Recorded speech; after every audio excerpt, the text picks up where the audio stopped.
বিভিন্ন পুজো প্যান্ডেলে দুর্গাপুজো হওয়ার পর প্রতিযোগিতামূলক অনুষ্ঠান অনুষ্ঠিত হয়, হয় না?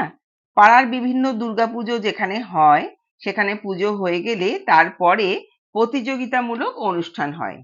একবার এক পুজো কমিটি যেমন খুশি বানাও এই ক্যাপশনে একটা প্রতিযোগিতার ব্যবস্থা করলো। প্রতিযোগীরা পাশাপাশি কাউন্টারে তাদের যার যা খুশি তৈরি করবে, কিন্তু কে কি তৈরি করছে সেটা দেখা যাবে না। পাড়ার দুই বন্ধু শিবু আর কমল এই প্রতিযোগিতায় নাম দিয়েছে। দুজনের মধ্যে একজন বলছে আমি প্রথম হব, অন্যজন বলছে দেখবি আমি প্রথম হব, চ্যালেঞ্জ রইল তোর সঙ্গে। নির্দিষ্ট দিনে যে যা বানাবে সেই মতো জিনিসপত্র নিয়ে নিজেদের কাউন্টারে উপস্থিত। বেশ কিছুক্ষণ বাদে শিবু কমলকে বলল, কিরে তোর হলো?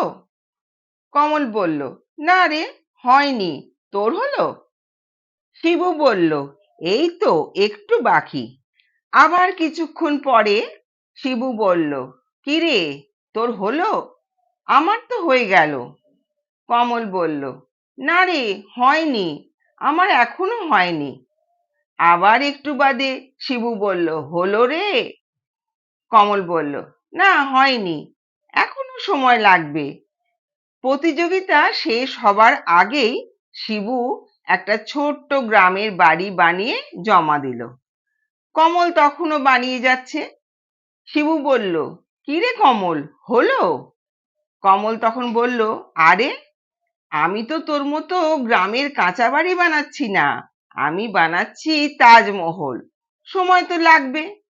কখনো জীবনে কিছু করতে গেলে সময় লাগে, তখন অনেকে এসে তোমাদের বলে তো, কিরে তোর হলো, তোর হলো?